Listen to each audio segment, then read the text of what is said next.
Ya, Salam, jumpa kembali dengan kita di acara pemuritan. Kali ini kita sudah sampai di Matius 26, Markus 14, Lukas 22. Yesus berdoa di Taman Getsemani. Silakan baca. Yesus berdoa di Taman Getsemani. Yesus dan murid-muridnya pergi ke Taman Getsemani. Yesus berkata, "Duduklah di sini sementara aku berdoa." Yesus mengajak Petrus, Yakobus, dan Yohanes bersamanya.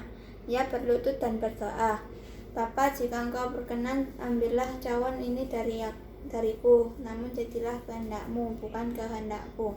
Seorang malaikat dari surga muncul di hadapan Yesus dan memberi kekuatan kepadanya.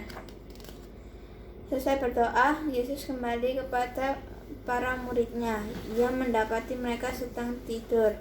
Mengapa kalian tidur?" tanya Yesus. "Bangunlah, berdoalah supaya kalian tidak jatuh ke dalam godaan."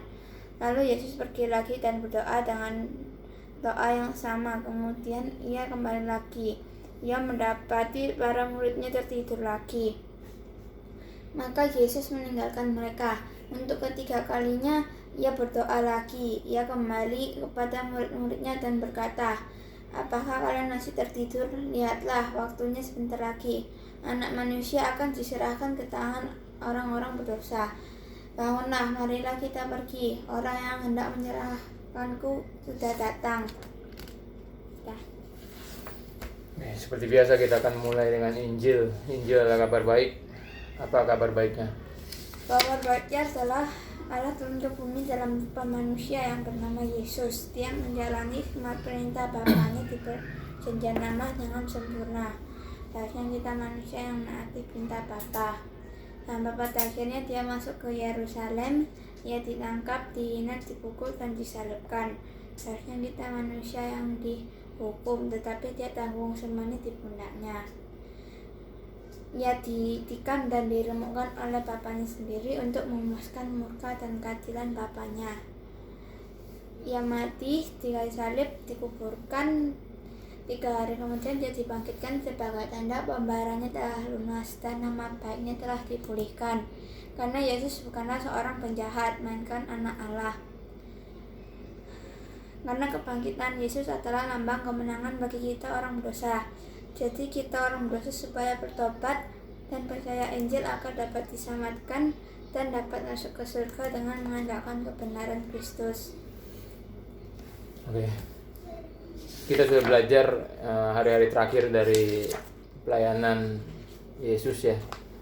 Dari dia jadi 1 hari sebelum dia disalib, dia melayani murid-murid dengan membasuh kaki mereka, mengambil rupa sebagai seorang hamba. Terus dia makan Paskah, ya, mengadakan perjamuan kudus yang pertama.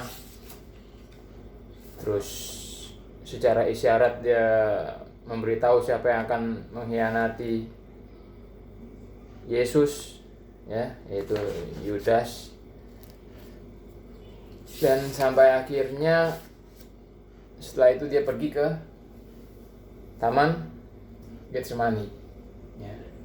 Nanti habis dari Taman Getsemani, Yesus ditangkap. Yesus ke Taman Getsemani. Dia bilang, maka sampailah Yesus bersama-sama murid-muridnya ke suatu tempat yang bernama Getsemani. Lalu ia berkata kepada murid-muridnya, "Duduklah di sini sementara aku pergi ke sana untuk berdoa." Jadi Yesus ini pergi ke taman ini untuk berdoa. Ini bukan sekali, sudah sering kali dia berdoa di Taman Getsemani ini. Nanti kelihatan nanti waktu dia ditangkap nanti. Ya. Terus 3 kali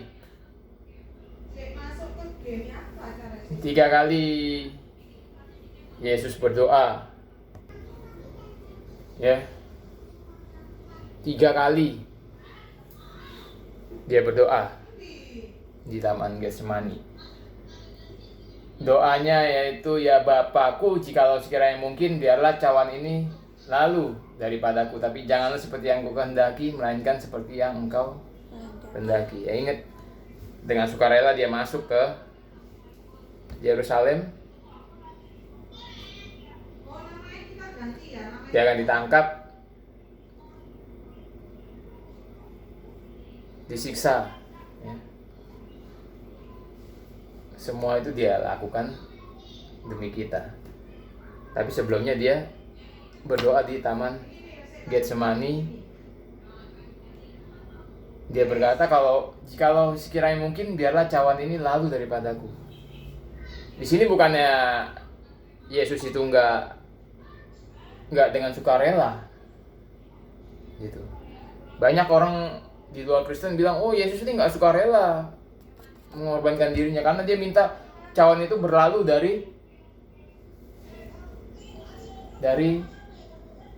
daripada dia, gitu. Jadi kesannya Yesus ini sebenarnya nggak mau gitu untuk mati di kayu salib. Nanti orang-orang di luar Kristen akan menyerang seperti itu, menyerang iman kita seperti itu. Tapi kalau menurut Papi di sini kuncinya itu di cawan. Ya. Kita harus tahu apa itu cawan yang dikatakan Yesus ini. Biarlah cawan itu lalu daripadaku. Ya. Cawan itu kalau kita lihat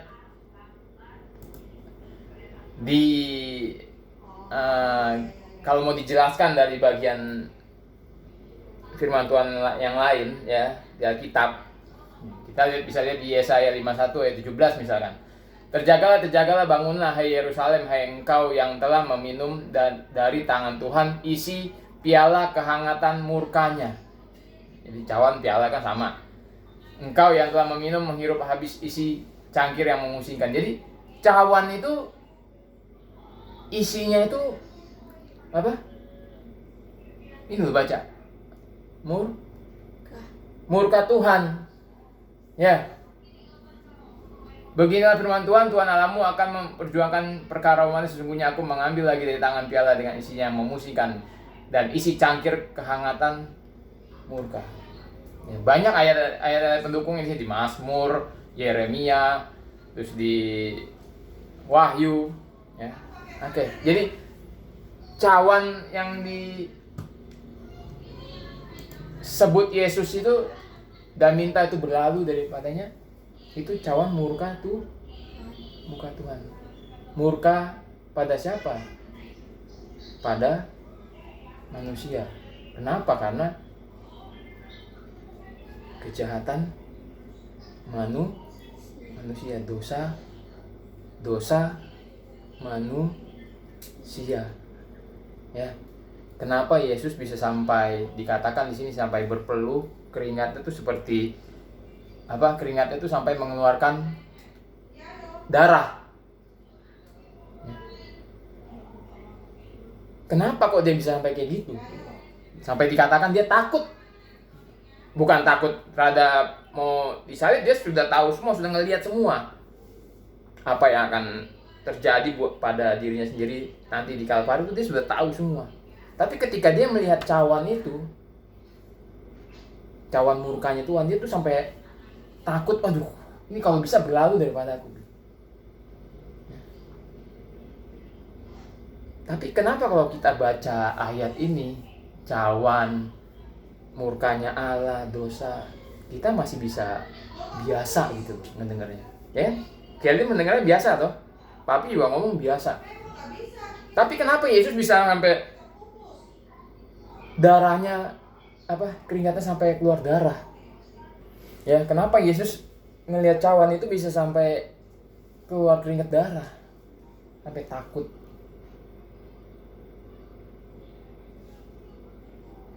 Artinya dia melihat dosa itu, melihat murka itu secara berbeda dengan apa yang kita lihat.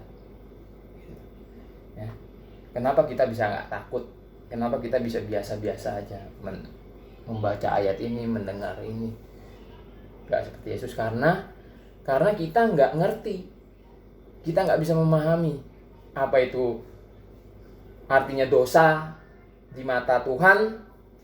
Karena kita nggak bisa memahami apa artinya dosa di mata Tuhan, kita juga nggak bisa melihat seberapa luar biasanya murka Tuhan terhadap dosa kita. Hanya Tuhan yang bisa melihat itu.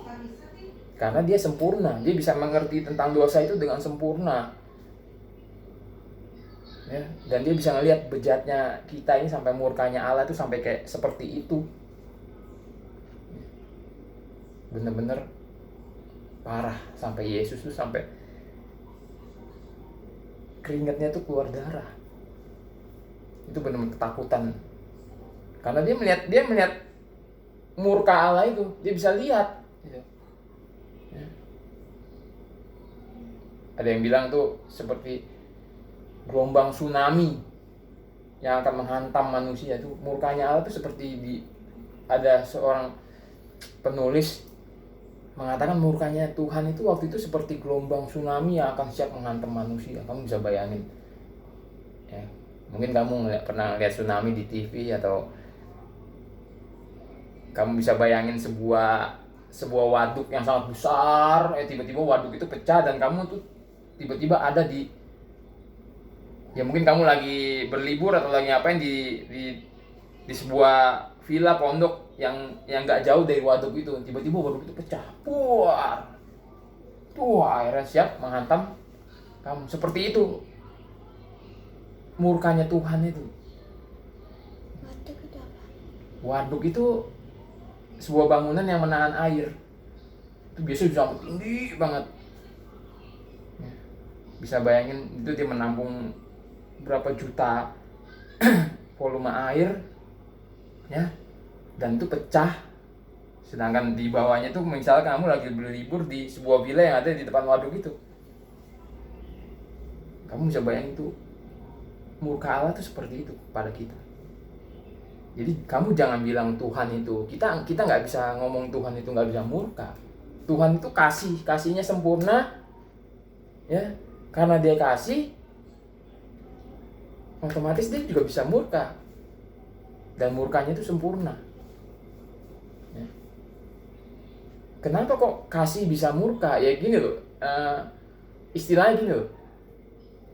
Kamu suka kucing nih, ya kan? Kamu penyayang kucing. Terus tiba-tiba itu, ya kamu mengasihi kucing, sayang sama kucing. Terus tiba-tiba papi tendang kucing itu di depan mata kamu. Buah! Kira-kira gimana respon kamu? Marah toh? Berarti kasih dan marah itu sebetulnya nggak bisa dilepaskan, nggak bisa pisah. Kalau kamu punya kasih, kamu pasti akan punya marah yang mengikuti. Sama kayak Tuhan gitu, Tuhan kasih, tentu dia akan marah. Tuhan baik, tentu dia akan membenci kejahatan.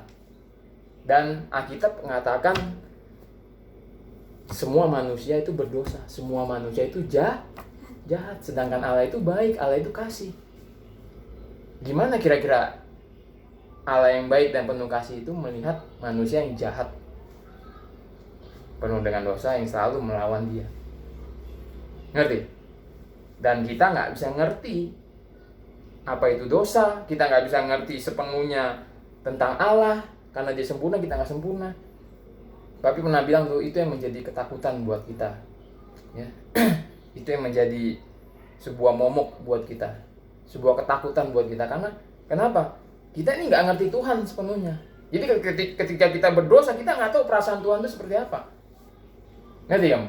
Ketika kamu nggak taat, kamu tahu nggak perasaan Tuhan? Nggak tahu toh.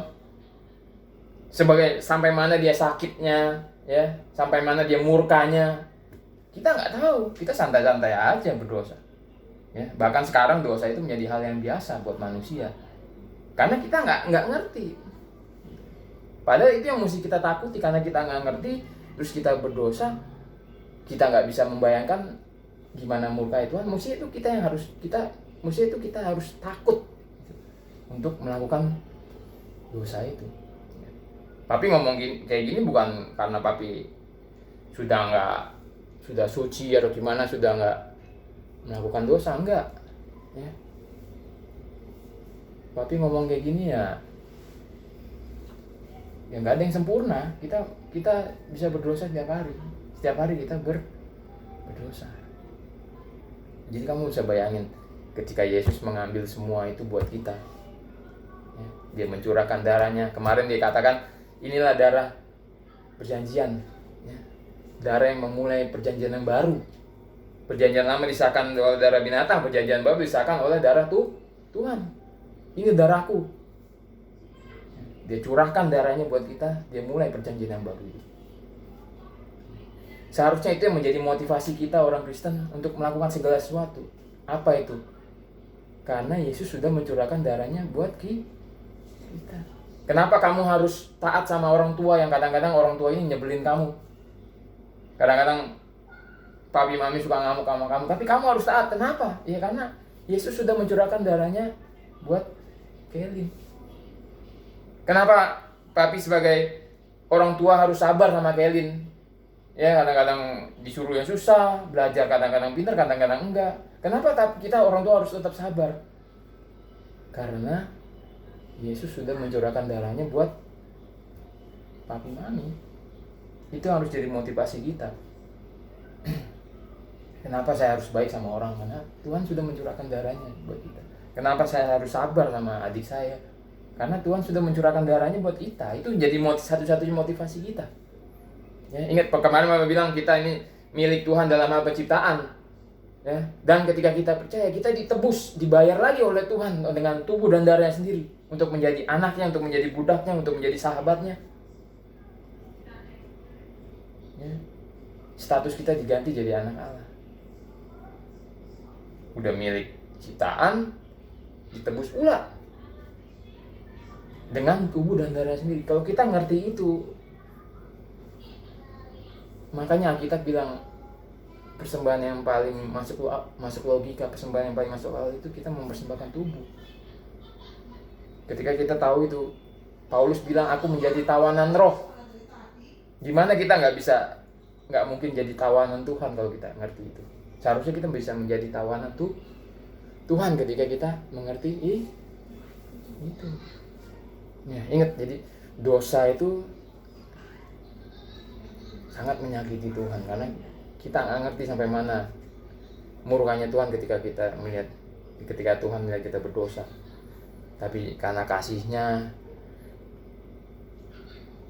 dan yang paling penting karena kalau Tuhan itu adil, dia harus menghukum kita karena kita berdosa. Tapi karena Yesus sudah mengambil semua itu bagi kita, dia sudah mencurahkan darahnya bagi kita, murka Tuhan itu berubah jadi damai. Itu semua karena Yesus sudah mencurahkan darahnya bagi kita di kayu salib. Ya. Kenapa kita harus belajar Injil setiap hari? Karena ini sangat penting, karena Tuhan sudah mencurahkan darahnya bagi kita. Dia Tuhan yang menyerahkan dirinya untuk umatnya. Gimana kita tahu itu terus kita nggak menyerahkan diri kita untuk Tuhan? Gitu. Ngerti? Orang bilang salib itu lambang kasih Tuhan. Ya betul, tapi nggak sepenuhnya betul. Justru salib itu ya sudah cawan murkanya membuat Yesus keringat darah. Terus salib itu betul kalau itu dibilang itu lambang kasih Tuhan, tapi nggak sepenuhnya betul. Kita harus lihat bahwa salib itu adalah lambang dari murkanya Allah. Saking murkanya Tuhan Allah itu Bapa itu sampai dia mengutus anaknya rela menikam dan meremukkan anaknya, satu-satunya anak kesayangannya, ya, satu-satunya pribadi yang Tuhan bilang, inilah orang yang kukasihi, ikutilah dia. Berapa kali dia ngomong gitu, inilah anak yang kukasihi, ikuti dia. Hanya dia ngomong gitu tuh hanya sama Yesus. Itu satu-satunya anak yang dia kasihi. Dia remukkan dan dia tikam di kayu salib. Semua untuk memenuhi keadilan Bapa. Karena Allah itu adil, dia harus menghukum. Itu semua harus ditutupi, harus dipenuhi. Kalau enggak dia akan menjadi Allah yang korup, akan menjadi Allah yang menyangkal sifatnya sendiri. Nggak mungkin, ya. Jadi kalau bayangin, Papi pernah ngomong dulu, kalau bapak ya sampai rela menghancurkan anaknya demi kita. Ya. Bagaimana dengan kita yang nggak percaya? Gimana kalau kamu itu nggak percaya sama Yesus? Anaknya aja dihancurkan, apalagi kita yang nggak percaya. Pasti kita akan di hari penghakiman itu nanti kita pasti akan mendapatkan yang berlipat-lipat. Apa yang Yesus alami ini akan bisa kita alami kalau kita nggak percaya. Nanti di hukuman kekal di neraka. Oke? Ya, ingat, belajar Injil itu kita untuk, ya Injil itu kasih karunia Tuhan, Injil itu kasih karunia Tuhan, tapi untuk menceritakan kasih karunia Tuhan kita harus memberitahu dulu ke orang itu, ini loh keadaan kamu, ini loh natur kamu itu bejat, pendosa, seterunya Tuhan. Itu tertulis semua di Alkitab. Manusia harus tahu itu, ya, seberapa bejatnya manusia harus tahu itu. Dalam dosa mereka, manusia harus tahu itu supaya dia bisa menghargai kasih karunia Tuhan, dia bisa menghargai Injil, dia bisa menghargai apa yang Yesus kerjakan di kayu salib. Jadi kekristenan itu ada tentang Yesus dan apa yang dia kerjakan di kayu salib. Itu yang menjadi motivasi kita sebagai orang Kristen. Kekristenan itu bukan tentang kita, bukan tentang kita sakit terus kita berdoa minta sembuh, ya oke lah kita minta sembuh itu biasa, tapi bukan tentang itu. Bukan tentang kita harus dapat mukjizat, mengalami mukjizat, bukan tentang kita harus sukses hidup, bukan tentang kita harus mendapatkan yang terbaik dalam hidup ini, enggak. Semuanya tentang Tuhan. Itu yang jadi fokus kita. Itulah iman. Oke? Ya. Sampai jumpa di kisah selanjutnya, yaitu Yesus ditangkap. Tuhan Yesus memberkati.